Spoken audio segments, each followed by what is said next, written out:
Hi, I'm Chris Sangster, and welcome back to the studio. And welcome back to What Are They Emulating? My video series where I dissect analog emulating plugins and the famous gear that they're attempting to sound like. We are already in part 4 of my deep dive into Logic Pro's Amp Designer. We still have more amp emulations to discuss. There's just so much goodness jam-packed into this one plugin. If you need to get caught up on the entire series, I'll put a link to the playlist right up here in the card. In parts 1 through 3, we've looked at the emulations and history of Fender, Marshall, Vox, Hiwatt, and Orange amps. And in my opinion, those amp designers all laid the foundation for the majority of the guitar tones from the 1950s right through to today. But there are other important guitar amp manufacturers that left their imprint on the history of the electric guitar. And the next logical step in our journey into the history of guitar amps through the lens of Logic Pro's Amp Designer is certainly Mesa Boogie. It's the only amp manufacturer left with 2 emulations inside of Amp Designer, and it's one with a fascinating history. Despite being closely associated with the sound of modern rock, Mesa Boogie was founded all the way back in 1969 by Randall Smith. Smith was born in 1946 in Berkeley, California, and like many of the company founders in the history of guitar amps, he had an early fascination with both music and electronics. He played the clarinet, the saxophone, the flute, and drums, and by the age of 11, he was already tinkering with electronics thanks to the help of a family friend. By his college days, he was fully entrenched in the music scene in the San Francisco Bay Area and had begun fixing his friends' broken amplifiers in his spare time. One of these amp repair jobs was for his friend Dave Kestner. Smith did such a great job repairing Kestner's Sun 200 amp that Kestner suggested they open a music store together. Kestner would run the retail side in the front and Smith would handle repairs in the back. So they went in together and rented the space of a former grocery store.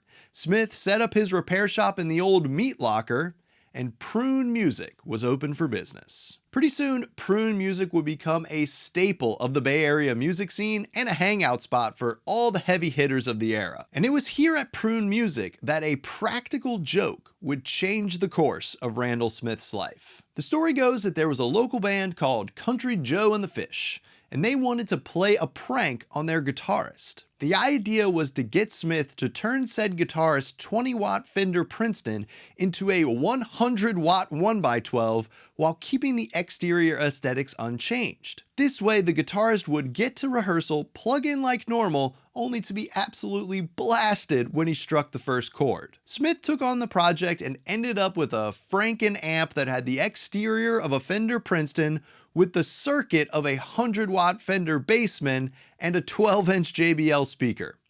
But before delivering it to the band, he wanted someone to test it out to make sure it worked. By chance, there was an up-and-coming guitarist hanging out in the store that day, and Smith tapped him to try out the amp. That young guitarist was none other than Carlos Santana. The amp worked like a charm, and its screaming tone was no laughing matter to Santana.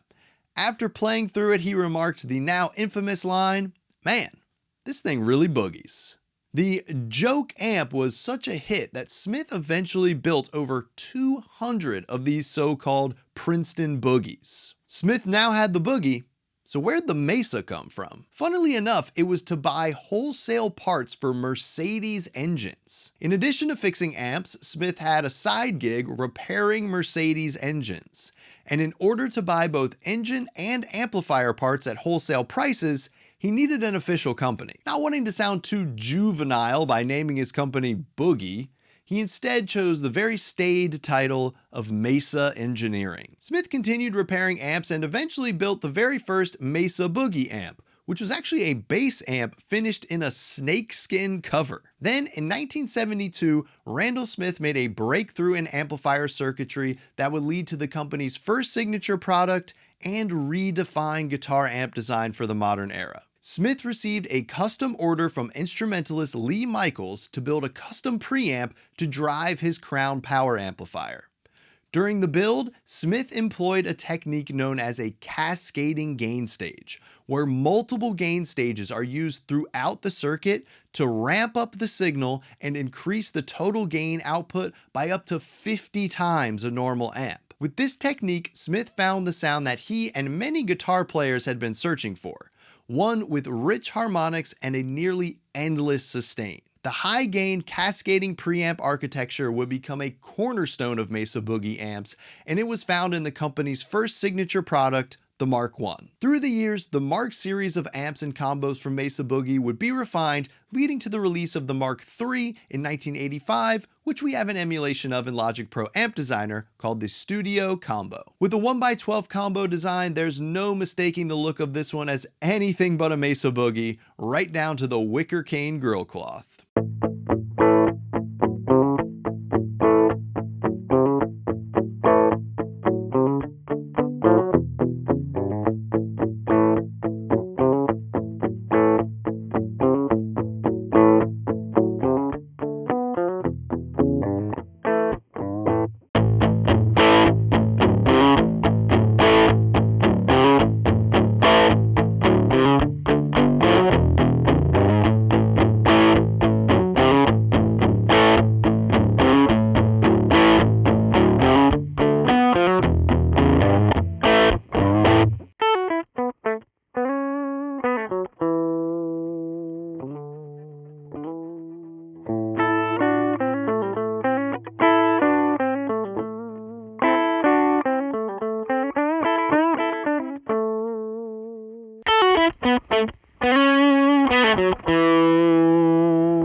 We can also hear those multiple gain stages being emulated as we turn the gain knob up. To me, it really has three distinct sounds: a very clean tone between 0 and 4 on the gain knob, then a slightly crunchier tone from 4 to about 7, and then a truly distorted tone from 7 up to 10, making this one of the more versatile emulations in Amp Designer.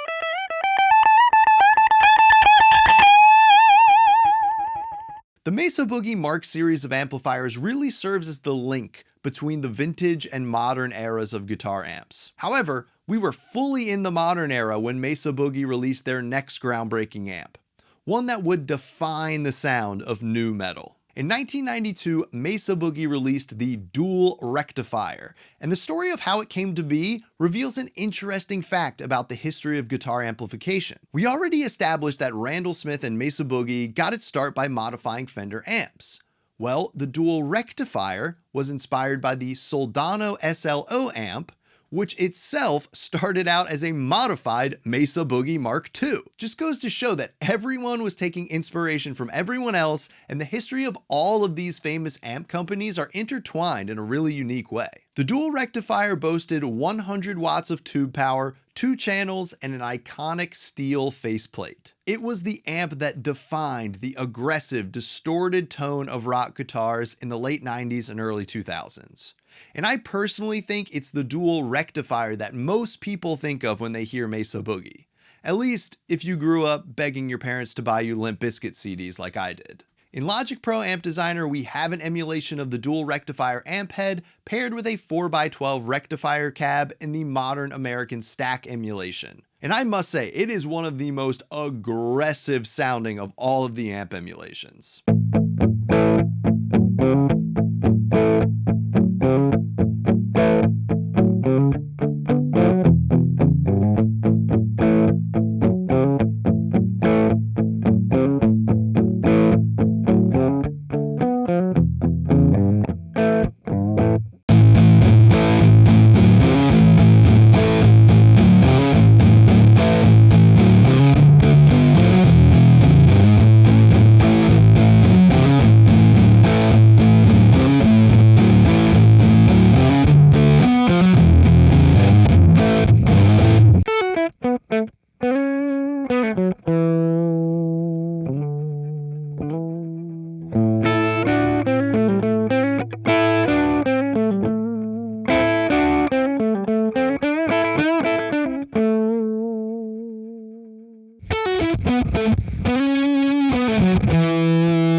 we finish the video, I want to tell you about something that I made to help you become a better mixer and producer. Something I hear a lot of people struggle with is learning how to EQ. And honestly, EQ is the single most important tool we have available to us for mixing.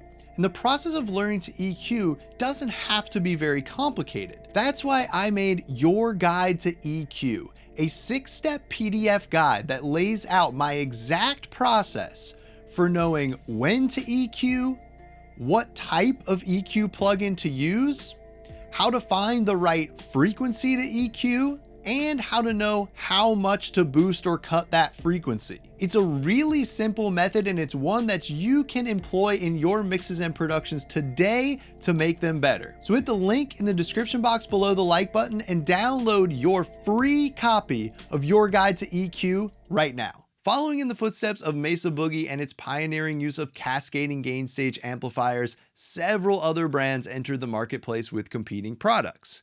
And it's at this point in the history of guitar amplifiers that things get a little confusing when it comes to the emulations in Amp Designer.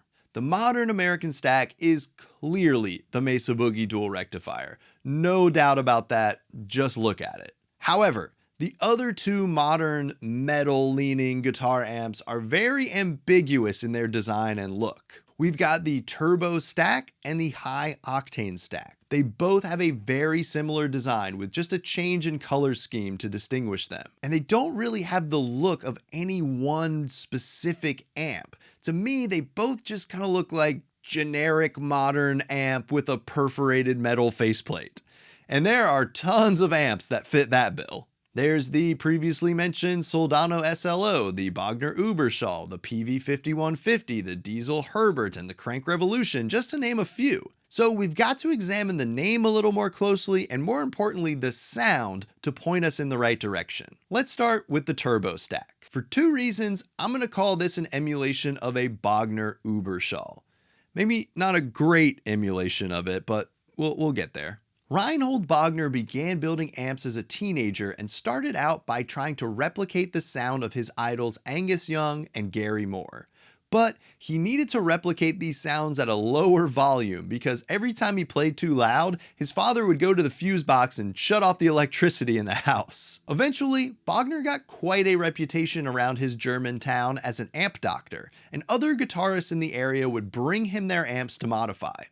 At this time, everyone was chasing the brown sound of Eddie Van Halen, so Bogner got quite adept at modding Marshalls. Eventually, in 1989, Bogner relocated to Los Angeles, bringing with him a modded Marshall amp as a demonstration piece and $600 in cash to start his own company. That modded Marshall would prove to be his meal ticket, as it was soon purchased by none other than Eddie Van Halen himself. Bogner would spend the next several years modifying amps for some of the most well-known guitarists in town, and in 1992, the first official product under the Bogner line was launched. This amp was called the Ecstasy, and with it, Reinhold Bogner achieved his dream tone, one that he called, quote, a Fender meets hot-rodded Marshall, which delivered great clean tone and high gain distortion in one amp. The Ecstasy was such a hit that guitarists were begging for more from Bogner. Eventually, he got a request that intrigued him.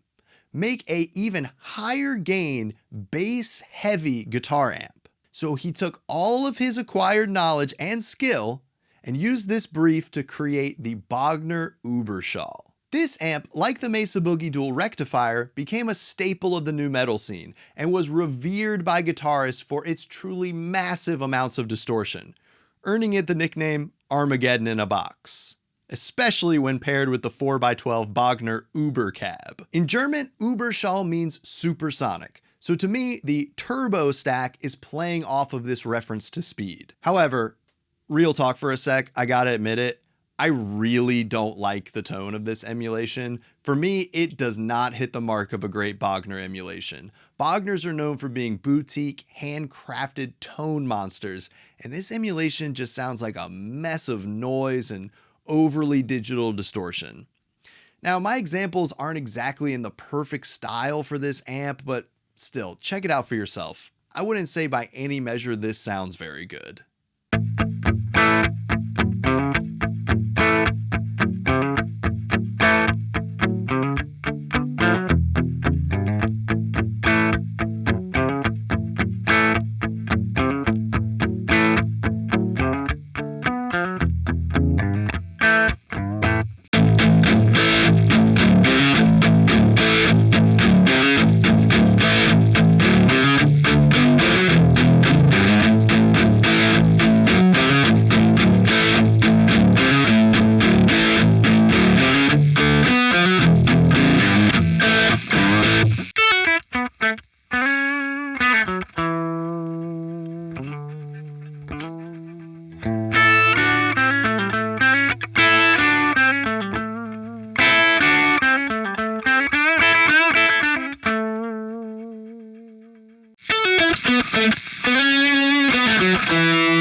That brings us to the high octane stack, which I think has a very straightforward brand connection in its name, and that is Diezel amps. Founded in Bad Steben, Germany in 1992 by Peter Diezel and Peter Stapfer, Diezel Amps is the youngest company we've encountered so far. The Peters had the highest standards of quality for their amps in mind from the very beginning, but they quickly realized building great amps was easier than selling them.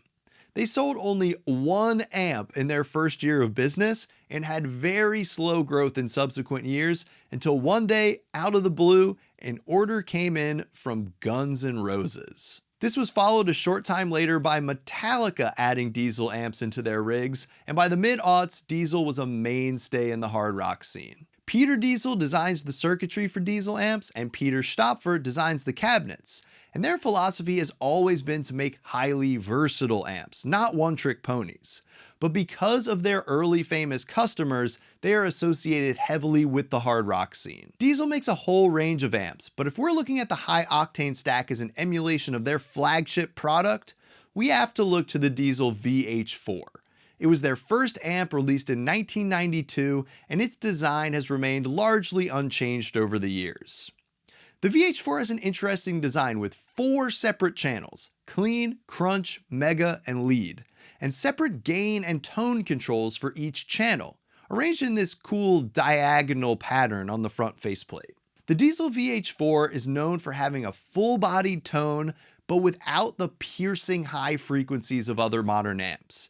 And I think that is represented well here in Amp Designer, especially when compared to the Turbo stack. It still has plenty of distortion, and to my ear a bit too much noise at those high gain settings, but it has a smoother and more robust tone that's much more versatile than the Turbo stack. I actually think it sounds really nice at lower gain settings for non-hard rock applications.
There we go, 4 more of the 25 amp emulations inside of Logic Pro's Amp Designer explained.